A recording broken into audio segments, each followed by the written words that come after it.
রাই ceremonial house বর্ধমানের শাখারিপুকুর এলাকায় বরফ কলের ঠিক বিপরীতে। রাজনন্দিনী মিনিকিট রাইস।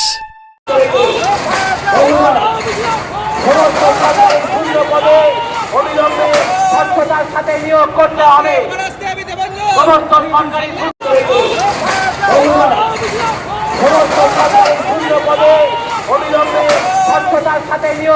হবে। ভারতবর্ষের 500টা জেলায় আজকে এই আইন অমান্য জেল ভরো কর্মসূচি হচ্ছে। আসলে দিল্লির ঘটনার পর এখন গোটা দেশ উত্তপ্ত।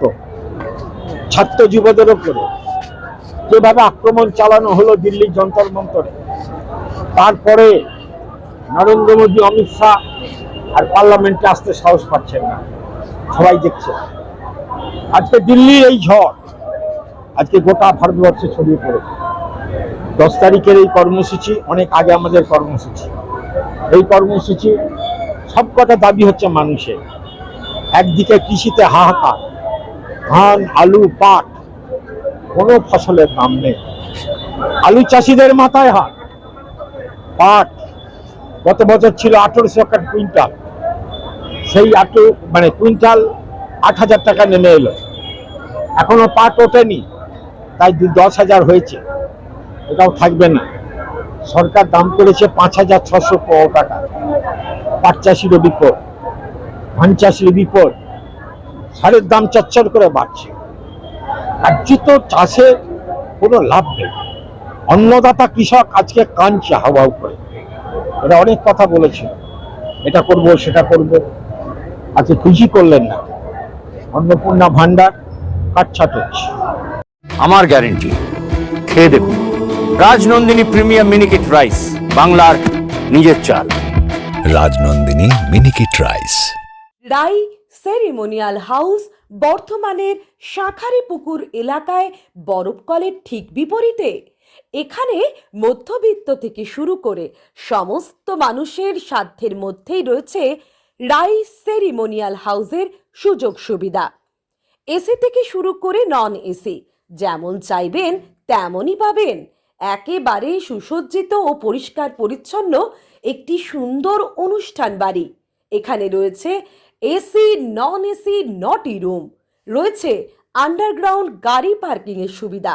অতএব আপনাদের যে কোনো অনুষ্ঠানের জন্য আজই বুক করে ফেলুন রাই সেরিমোনিয়াল হাউস। মনে রাখবেন, রাই সেরিমোনিয়াল হাউস বর্ধমানের শাখারিপুকুর এলাকায় বরফ কলের ঠিক বিপরীতে। অন্নপূর্ণা ভান্ডার কাটছাট হচ্ছে, রেশন কাটছাট হচ্ছে, গ্যাসের দাম বাড়ছে, প্রতিদিন জিনিসপত্রের দাম চচ্চর করে বাড়ছে, ডিজেল পেট্রোলের দাম আবার বাড়বে। কোথায় যাবে মানুষ? কি খাবে? একদিকে 100 দিনের কাজ নেই, অপরদিকে গোটা পশ্চিমবাংলাতে আজকে প্রিপেড স্মার্ট মিটার বসানোর পরিকল্পনা চলছে। এই জিনিস হলে মানুষের দারুণ বিপদ। ওরাই বলেছিল যে 200 ইউনিট পর্যন্ত বিদ্যুৎ ফ্রি। আজকে কোথায় গেল সেই সব নির্বাচনী প্রতিশ্রুতি? একটা ধাপ্পাবাজ সরকার মানুষকে মিথ্যা বলে ক্ষমতা এলেন। ডবল ইঞ্জিন হলে নাকি দারুণ মানুষের ভালো হবে। আজকে সবই মিথ্যা প্রমাণিত হচ্ছে। 3 মাসের মধ্যে এত তোলাবাজি, তৃণমূল আমলেও 3 মাসে এত তোলাবাজি হয়, যে তোলাবাজি এখন শুরু হয়ে গেছে। তাই এই সরকারের বিরুদ্ধে একটা ওয়ার্নিং দেওয়ার জন্য আজকে এই আইন অমান্য আন্দোলন। ভবিষ্যতে আরো বড় আন্দোলন আসছে, দেখলেই বুঝতে হবে ভবিষ্যৎ। কোথা থেকে মিছিল শুরু হয়েছিল? স্টেশন থেকে। ব্যারিকেড করলো, আটকালো, দুটো ব্যারিকেড ভাঙলো।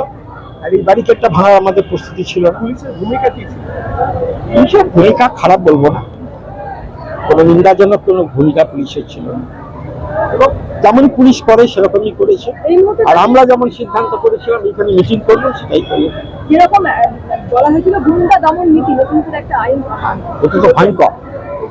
জ্যোতিবাবু 77 সালে ক্ষমতায় আসার পরে নিশা আইনকে একবারে ধ্বংস করে জেলখানার গেট খুলে দিয়েছিলেন। হাজার হাজার বন্দী একটা গণতান্ত্রিক অবস্থায় নিজের বাড়িতে ফিরে গেছে। আর আজকে এই সরকার ক্ষমতায় বসতে না বসতেই আজকে গুন্ডা দমন আইন এনেছেন 1টা বছর তাদেরকে আটকে রাখার জন্য। আসলে গণতন্ত্রকে ধ্বংস করা, সব সন্ত্রাসবাদ বাজে কথা। কোনো মানুষকে রাস্তা নামতে দেবো না, এই হচ্ছে তাদের কথা। এবং সেই জন্যই এই গুন্ডা দমন আইন, তার বিরুদ্ধে মানুষের ক্ষোভ থাকছে, আরো থাকবে। যত অন্যায় কাজ করবে মানুষ সেটা কথা বলবে। একটা সময় বলা হয়েছিল যে যখন তৃণমূল সরকার ছিল বিজেপি বলতো যেখানে মেলা খেলা নিয়ে চলে আসে, মানুষের জন্য কিছু করছে না। এই মুহূর্তে দাঁড়িয়ে আপনারা বিজেপি একই অবস্থা।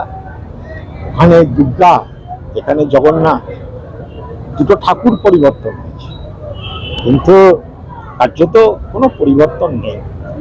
যে শিক্ষা স্বাস্থ্যের প্রতি নজর দেওয়া উচিত ছিল, কে লক্ষ্য করছেন শিক্ষা স্বাস্থ্যের কি উন্নতি হচ্ছে? এসএসসি পরীক্ষা বলেছিলেন হবেই, তাদের হলো। 26,000 ছেলে যাদের চাকরি গেল, তাদের কি বলেছিলেন বর্তমান মুখ্যমন্ত্রী? ক্ষমতায় আসার পর সমস্ত ওএমআর সিট নিয়ে আসবো, সবাইকার চাকরি ফেরত দেবো। কোথায়? আজকে তারা ধর্মতলায় বসে বসে হাওয়াল করে কাঁদছে। আসলে কোনো কিছুই করবে না, মানুষের কষ্ট যন্ত্রণা আরো বাড়বে।